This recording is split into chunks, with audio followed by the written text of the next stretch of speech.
Good morning. It is a beautiful and wonderful day here in New Zealand today. It's remarkable as well because today is voting day. Nothing really special about that except again it reminds us that we have a choice. We have a choice to put up or shut up. In other words, place a vote on who we wish to see represent us, or if we don't, then don't complain. Now, that is a very simple analogy, but if we take that a step further, if we go into life itself, if we go into the very energy of what is happening around us at the moment, we all have to realize we have a say in how our lives unfold and what is happening in the creation of our world. Now, when I talk about our world, I'm not just referring to the greater expanse of the globe, of the different nations, of the different political structures around our countries and worlds and planets, etc., etc. I'm talking about us as individuals. I'm talking about the core energy of who we are. And too often we will give away our energy. Too often we will look to other people for absolute direction of what we should do, how we should dress, how we should eat, how we should exercise, how we should be spiritual, how we should live our lives in totality. And we give up our individualism. We give up who we are as energy beings, as human beings, as beings of any sort. And so what I want to talk to you about today is rather exciting for me, because again I realize just how unique and how special we are as a species, how we are as a group of people that have come together with one conscious thought, and that is to evolve and to become the best that we can be. Now, this might not have align with most people. This might not align with a third of the people or half of the people that I am speaking to or who see this. But one thing I have realized is that if I don't speak my truth, then I am not who I want to be, neither who I say I am. And as I look at the energy of today, as I look around us, I see so much happening. I see changes in people. I see the fact that people are becoming more and more aware. It's like the tipping point of the consciousness level of change in our planet is definitely becoming more and more noticeable to other people. And I just want to say that I'm being very distracted at the moment. My cat is tapping on the wall of the door here. So I'm just going to let my cat join, because every time I bring energy into the subject matter, she loves to come in and join us. So who knows, maybe you'll get to see a little bit of her. But what I want you to understand is that energy and the construct of who we are as beings is very definitely the fact that we as people need to adapt to the energy of what is happening. We get ascended masters giving us clues. We get the teachings from the great councils. We have great teachers who are here amongst us as humans. And they talk to us about, they talk to us about the fact that we need to evolve. We need to come into a place of being. We need to understand that we are definitely here for a purpose, here for a reason, not to dictate, not to tell other people how to live their life, but to advise, to give the best options of what suits the energy of this fractional time. And we are in a fractional time. Our part of the universe is often referred to as this quarter, which means to me that there are other quarters. And if we take the logical explanation of mathematics, there are 4 quarters makes a whole. So what are the other 3 quarters, and what do they hold? What is the expanse that's in there? And when are we going to find out? And perhaps that finding out comes when we are in balance in our own quarter.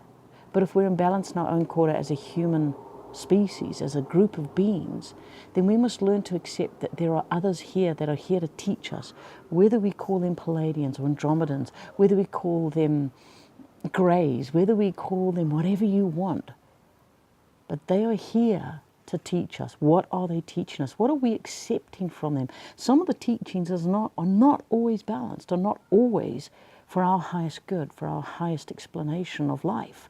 Some of them are to entrap us. But others, and I say this very, very sincerely, there are a strong number of beings that are out here willing to help us balance, willing to help us come back into the alignment of who we are as a species, as a beingness. Because there are those that know themselves as the first humans, the original ones. Well, what are you teaching those who are not the original ones, not the first humans? What is the greater expanse that you're bringing into the balance of Gaia at this moment? For there are many things fluctuating in the energy of Gaia at the moment. And I honestly say to you, just challenge yourself. Look at the energy. Look at the frequency that is in our planet at the moment. There is so much happening at a greater expansive level that we can't all understand it. And this is why many of us will come and we will ask questions and we will say, what about this, what about that? And we will get ourselves to think and get you to think about what is your specific place, your specific moment, and what's happening in the world for yourself, for your energy at the moment. How are you responding, and how are you being the cog that is helping the other cogs to turn? What is your part, and where do you sit in the greater awareness of what is happening? Now, there are alignments happening in a planetary system. There are awakenings and teachings and awarenesses that are being brought forward. We've just had the Lion's Gate, of which many of us have had old areas, old strengths, old consciousnesses ripped from us. And we are having to relook at who we are in this new light and this new understanding of the downloads that are happening, that are still happening. And my question to you is, who are you, first and foremost? Where do you stand in yourself, in your core energy, in the divine part of who you are, in the greater expansiveness of the discovery of the ascension of all? Are you ready to go through the sweet point? Are you ready to transverse from this dimension into the next dimension? And that doesn't mean by dying. It just means, are you ready to move from one evolutionary process into the next of the spiritual walk that we walk on?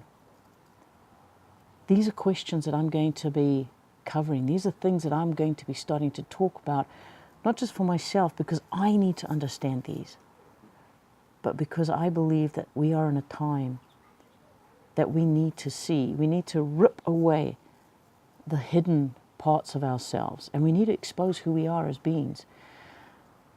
Who are we really? Who are we? Who am I? Really? Do I like who I am? It's not so important if you like who I am. I have to like who I am so that when I come and I speak to those that are around, that I present the image, the reality, the awareness of one who is in balance, of one who is in their truth. And so thank you for listening, and I will continue to be bringing forth these moments of discussion. And if you do have any questions that you'd like broached, subjects that you'd like covered, just comment. And I will look through these and I will bring out the best of the best, and not so much the best of the best, but we'll try and cover as much as we can, because I believe that there are many teachers that are unknown, undiscovered, and yet there are some teachers that are well known who are repeating old things because they haven't evolved into the next layer. It's time for us all to put down our differences, put down our petty hates and loves, and realize that we are here on a journey of oneness. And we all need each other to move into the next arena. So I look forward to sharing with you more on these subjects And somebody, I think, has got a little bit tired of my voice and decided that they're going to have a bit of a sleep in the sun here. So it's been great chatting to you, and I look forward to speaking to you again.